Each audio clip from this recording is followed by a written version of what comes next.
Hello guys, channel में आप सबका स्वागत है।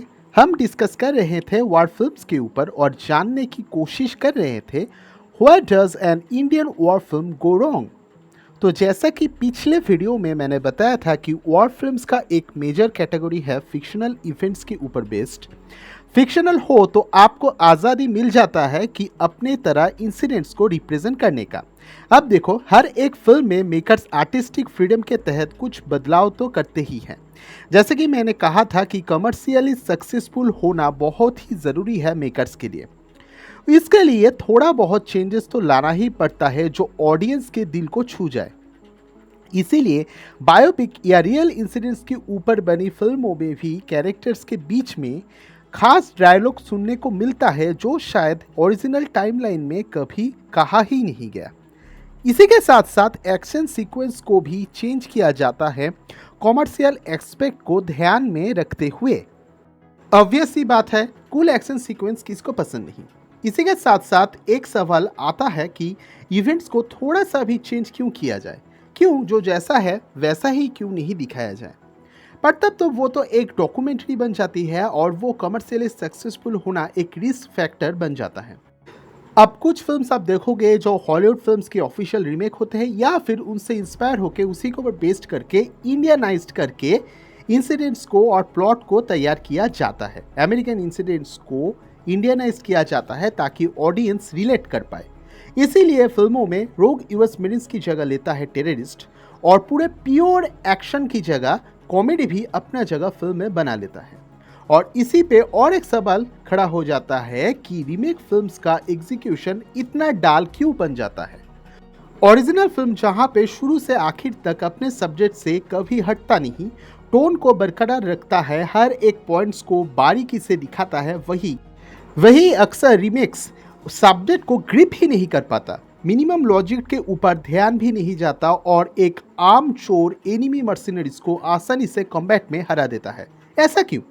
इसका एक तरह से रिस्पॉन्सिबिलिटी ऑडियंस को भी जाता है। ज़रा सोचो, हमारे देश में ऑडियंस में कितने लोग मिलिट्री सब्जेक्ट के ऊपर मिनिमम नॉलेज रखते हैं, कम से कम रिलेट कर पाना या फिर प्लेटफॉर्म्स के नाम भी सुनना।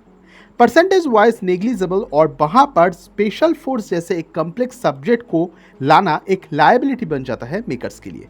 जैसे जैसे हम जानते जाएंगे ऑडियंस भी समझदार बनते जाएंगे और ऐसे गलतियाँ कम होती जाएगी।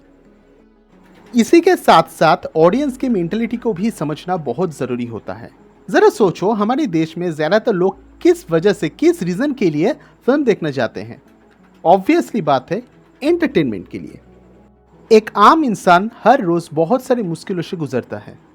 उनकी लायबिलिटी, उनकी रिस्पॉन्सिबिलिटी और उनकी लाइफ में जो बोरनेस है उनको हटाने के लिए उन्हें कुछ तगड़ा कुछ चाहिए, एंटरटेनमेंट। और इसी एंटरटेनमेंट को वो ढूंढने ताकि वो अपने ज़िंदगी की इस डार्क फेज से कुछ देर तक, बस कुछ देर तक ही सही, लेकिन उसे भुला पाए।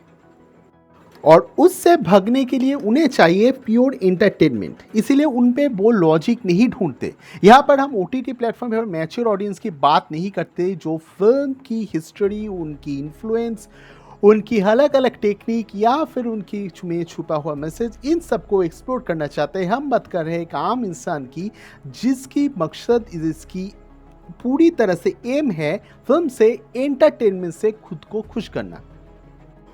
तो जिस जैसा डिमांड होगा सप्लाई भी वैसे ही हमें मिलेगी, यानी कि रिक्वायरमेंट के हिसाब से ये तैयार किया जाता है।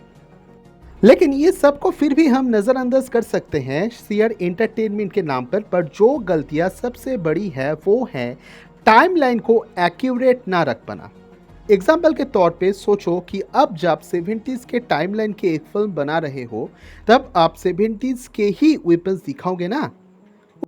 पर अगर आप दिखा दो कि 70s के सोवियत आर्म फोर्सेस गिरल्ड 4 class aircraft carrier M1 A2 से V3 और रफाल के साथ यूएस आर्मी पे हमला कर रहे हैं जो मिग 15 यूज कर रहा है, तब वो तो सबसे बड़ी गलती है।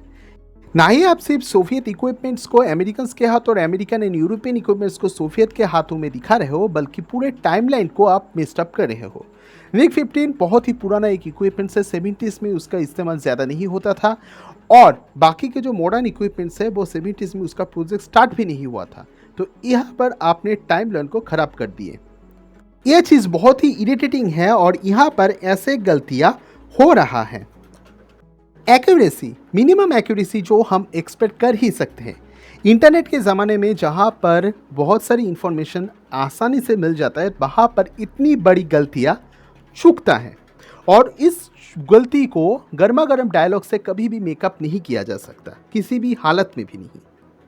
अच्छी acting, accuracy, authenticity, very good screenplay, अच्छा cinematography, cool actions, good direction, ये सब एक साथ मिलके आखिर में बनाता है एक अच्छा military theme film. Jingoism is not patriotism. Patriotic movies आपको देश के लिए कुछ अच्छा करने के लिए इंस्पायर करता है।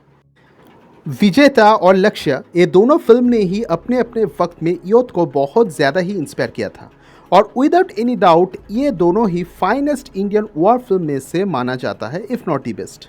एक अच्छी फिल्म हमेशा दूसरों को इंस्पायर करता है, किसी ना किसी तरह से खुद को पहचानने में मदद करता है या फिर कम से कम कुछ अच्छी चीज़ सिखा ही देता है, और वो अगर ना हो तो वो एक अच्छा फिल्म नहीं है। पार्ट 2 में आज हम बस इतना ही डिस्कस करेंगे। आपको ये सब्जेक्ट कैसा लग रहा है वो मुझे कमेंट सेक्शन पे ज़रूर बताओ। अगर आपको अच्छा लगता है तो फ्यूचर में इस तरह की सब्जेक्ट को हम अलग अलग पार्ट में ना डालते हुए एक बड़ा वीडियो बनाएंगे, लेकिन वो डिपेंड करता है आप इस सब्जेक्ट को, इस तरह के वीडियो को कैसे लेते हो। ये आपकी आर्म डिफेंस डेली अपडेट्स या फिर आर्म डिफेंस वीडियो से कुछ हटके हैं और मुझे जानना है आप इस तरह के वीडियोज़ को किस तरह से देखते हो। इस सब्जेक्ट के ऊपर पार्ट 3 बहुत जल्द आ रहा है। तब तक के लिए हमारे साथ बने रहिए और खुद का ध्यान रखिए।